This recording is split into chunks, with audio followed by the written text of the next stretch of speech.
What is a good teacher? A good teacher is one that cares. It is a person that is able to deal with many different kinds of kids and learning disabilities and can make a classroom fun and exciting for their students. It's a person who's passionate about their work and demonstrates it consistently in the classroom. A teacher who does these things is able to effectively motivate their students even when all odds are against them. All of these goals and requirements of a good teacher are extremely hard to reach, and yet they're so important. Motivation and support are extremely important for teachers, and that's what helps them meet these goals. However, many teachers don't feel supported in their teaching environment, and in turn, they don't feel motivated. When I was a kid, I used to want to be a teacher. I thought it would be fun to give kids the tools they needed in order to be successful in life. However, whenever I would mention this to a teacher in high school, they would react terribly and say, "Why? Why would you want to be a teacher? You get paid terribly. There's so little support and recognition for all the hard work that you do." I've realized now how sad this is, that a job that educates the future leaders of our world is considered an undesirable job. 13%, or 3.4 million teachers each year, move schools or leave their profession, and almost 50% of teachers leave within just 5 years. The majority of these teachers aren't leaving because they're asked to leave, but they're leaving because they want to leave. And they don't feel happy in their environment, and they feel the need to change it. More and more teachers are moving from public schools to private and charter schools, where they're getting paid better and treated better. Why is this? Why is there so much teacher burnout? What makes teachers want to leave? I'm going to highlight 3 main points that are going to describe why teachers are leaving. The first is too little pay, lack of incentives, and not enough respect.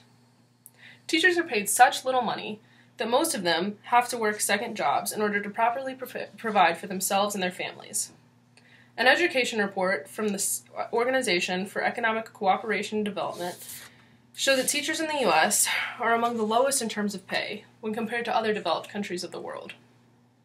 However, they're expected to devote way more time than teachers of the world. This report showed that in 2012, teachers were expected to teach for 1,131 hours per year, whereas the average of teachers in other developed countries was only 782 hours. Despite the greater time spent working, these teachers were not compensated appropriately. Teachers in the U.S. were still paid less, even though they were working a lot longer.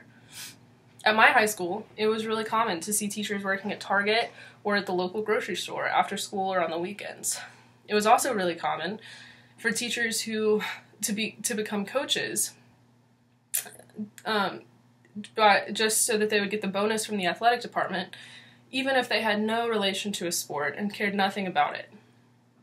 I can't blame my teachers for doing this because they weren't paid enough and they needed the money, but it meant that it had a huge impact on our sports programs. And teachers that were coaching or working second jobs, they were much less motivated in the classroom and in general seemed less excited to teach. They'd give papers back much later and they just didn't really seem to care that much.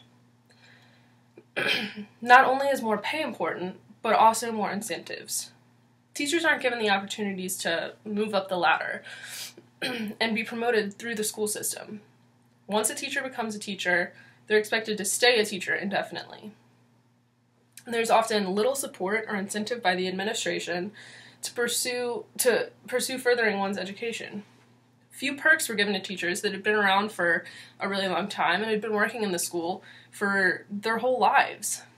They were treated just the same as teachers that had been working there for 1 or 2 years. Another cause of teacher burnout is lack of involvement in school policies and objectives. Many teachers aren't given the responsibilities that they want within a school environment. Allowing teachers to be in a leadership position and feel empowered can lead to greater job satisfaction. I'm in a group called SFER, or Students for Education Reform, on campus, and we recently had the superintendent from Chapel Hill Carrboro City Schools, which is one of the best school systems in the whole state, and come and talk to us.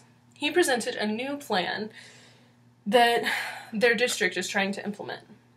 The plan entails a point system where teachers acquire points as they learn new skills, gain time and experience in the classroom, as they gain leadership roles, and they create a productive classroom environment for their students. When a certain number of points are gained, then the teacher will get paid for all of their hard work. The system doesn't require teachers to do anything out of their job description. However, it encourages them to continuously be striving to learn new things and take advantage of the opportunities that the district is offering. They believe that this plan will help teachers feel more compelled to work in their career a long time and be excited to teach. A system such as this one is extremely radical, but it should become the norm. It should be what all districts across the state and across the country are trying to do. The last point, a lack of respect, is one that I feel very, very passionate about. Throughout my school career, especially in high school, but even from a very young age, in the classroom, I experienced other students, parents, even administrators and other teachers talking to my teachers as if they were garbage, talking with really foul language and treating them with extreme disrespect. I don't think anybody should be subjected to this kind of degradation, but especially not someone that works as hard as teachers do. Doctors, lawyers, and politicians don't have to deal with this kind of disrespect on a daily basis. So why should a teacher?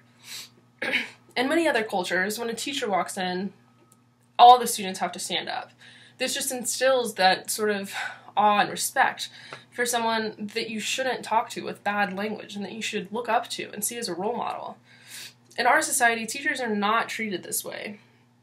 And the fact that they have such little pay and so few incentives means that they're in turn treated with little respect. Being a teacher is obviously not as high profile as being a lawyer or a doctor or a politician, but it's arguably just as important. There's very few policies in place to ensure that teachers are treated the way they should be, and the ones that are in place aren't usually enforced very well. When a student yells at a teacher, there's often very few repercussions. Understandably, this lack of respect can make it much harder for the teacher to be excited and passionate about what they're doing. To me, the answer to motivating teachers seems very clear. They need higher pay, they need more incentives, and in turn, they need more respect. Teachers have one of the most important jobs in our society, and they should be treated that way. A report from the Center of American Progress said, in the end, if we truly want to retain top talent in our classrooms, we need to offer top talent salaries. We need to pay teachers more. We need to offer them more incentives and support to further their education and career. Just like in any other career, they should be offered promotions, bonuses, incentives to work hard. They should be rewarded for hard work and recognized when they do work hard and when they do something really good. If teachers are given these benefits, they will be treated better in society. They will gain that respect, and they will not have to deal with the kind of disrespect that they're currently being treated with. With these goals met, more teachers will feel empowered and motivated to do their job right. In the eyes of society, they will be seen the same way that doctors and lawyers are. And in turn, students will feel more motivated to make the most out of their education. And more students might actually be excited to go to school. And hopefully, there will be no more aspiring teachers like myself discouraged to pursue their dream. Thank you.